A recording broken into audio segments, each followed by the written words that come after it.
Hey everybody, it's Leminhade back with another Clash of Clans video.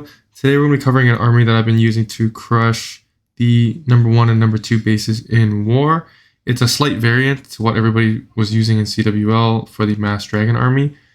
So on the King, we have the Spirit Fox and the Spiky Ball and the Earthquake Boots.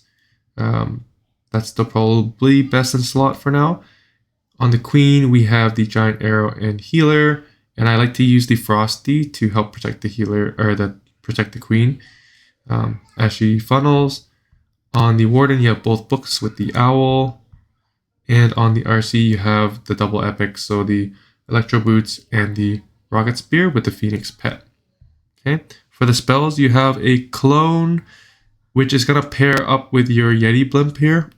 As you can see in the CC, so you're going to take 3 Yetis and anything to fill that last slot there. And you're going to take a Rage and a Freeze. The Freeze is just in case you are flying your blimp in towards the town hall and there's a sweeper pointing at your blimp, then you're just going to want to freeze the sweeper so that your blimp can make it all the way to the town hall. The Invis spells, these are going to be to protect your Royal Champion as you're charging. And then the Recall is to pull the RC back out before it dies. Then you're going to use the Skeleton spell to distract the Monolith or the Scatter Shots. Okay.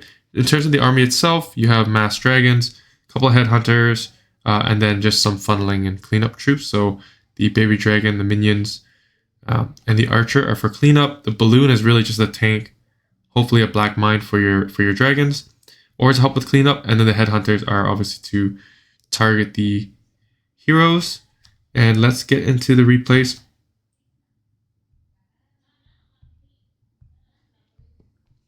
Okay, so let's jump into this replay. Let's scout the base first so I can talk about the plan before we go in. So one thing to notice is, again, this base has an invis, or double invis. None of it's touching the town hall. So I would say they're not that great of invis towers. And the sweepers are pointing up and down, which means you can fly from the left or from the right easily here. But you definitely want to avoid coming straight into the sweeper, especially with the invises there, because it's going to push your air army out for a long time.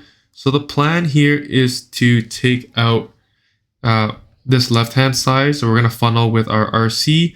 And a little trick that I like to do is, you can see here the Builder Hut is not really being protected by much. Like the Scatter is not protecting it. This is not going to hit ground.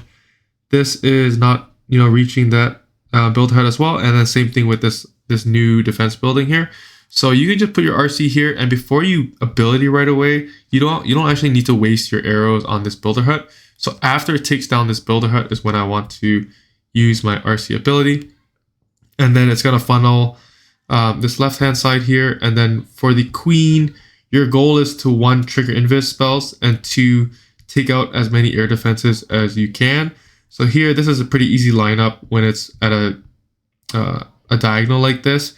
And you can also get the most value because that's kind of like the longest way in a base you can shoot. So you can just drop your Queen at the top corner here, and it's going to shoot and at least take out this air defense, and ideally take out this air defense. And if you're lucky, you can also take out that sweeper.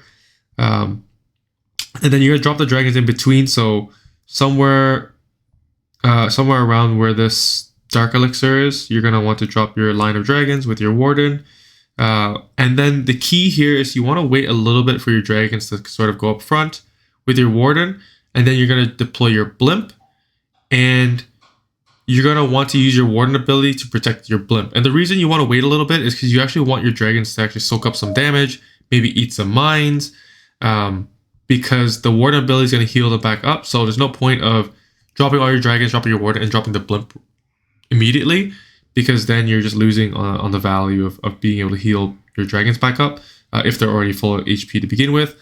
Once the blimp gets to the town hall or close enough, you're going to want to drop a clone spell where the blimp's going to land, and then you're going to drop your rage spell to rage up the Yetis that come out. And then after all that's going on, you're going to want to drop your King on the right-hand side somewhere to support the Queen, right? Because the Queen's dropped up in the corner. It's going to shoot the arrow, it's going to spawn healers, and then it's just going to start helping with the funnel as well.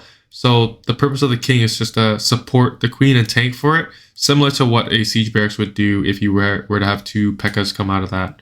So let's jump into the replay here.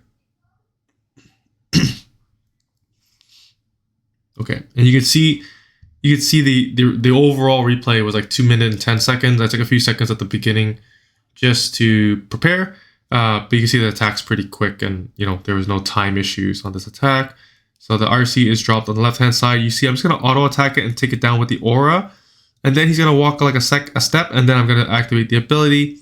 He starts taking out the air defense, and then he starts shooting at the scatter, but then the queen retargets to it. So I just use an invis there to protect the RC from the queen, and then he's out of spear shots now. So then now we're just gonna do our regular walk.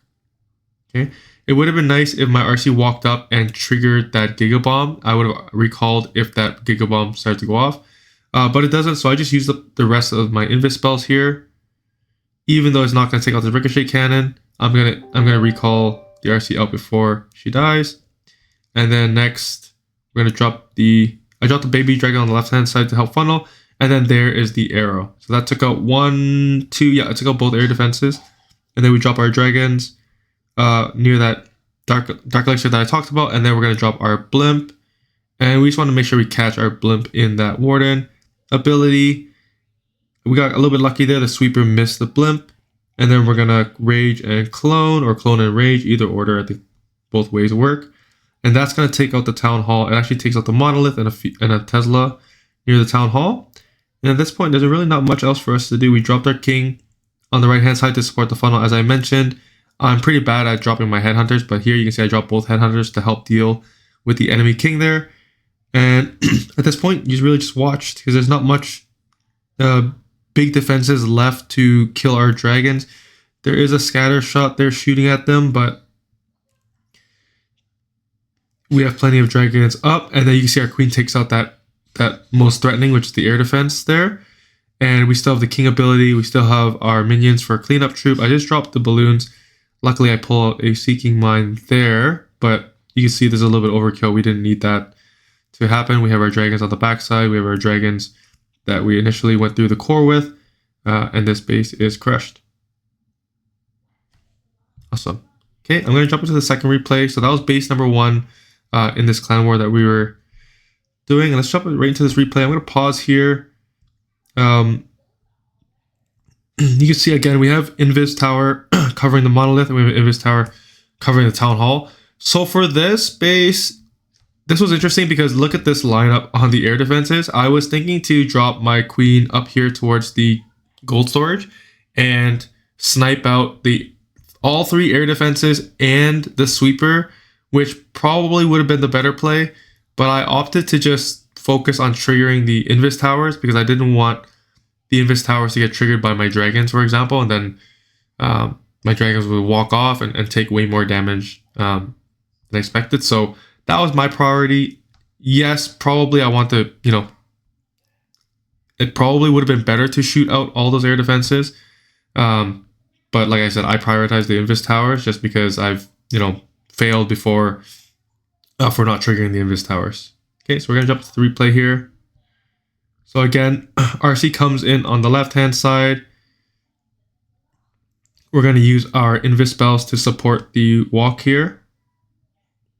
Okay, so it's going to one-shot those Teslas. The aura takes care of the skelly traps that pop up. And we're out of spear shot, so we're going to start invising. Okay, and the nice thing about this attack is you don't have to go for crazy value anymore like you used to have to do when you ran 11 invis spells. So here I just try and get a few more defenses. It looks like it's pathing towards this bomb, which is perfect. So once, I'm going to use my last invis here.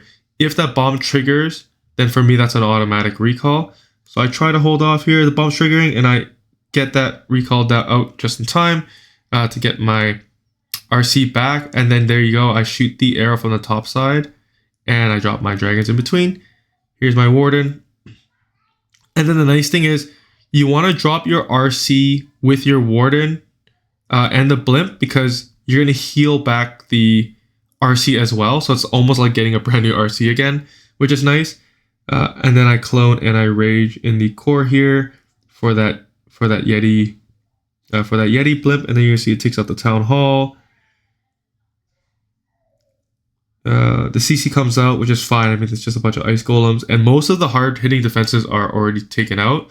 And you can see that this base is also crushed. Again, we have our king ability on the side. So moving forward, maybe I use a bit earlier to help funnel harder, or I like to just keep it in case we ever run into time trouble and I need to throw the spiky ball out to clean up the rest of the trash building.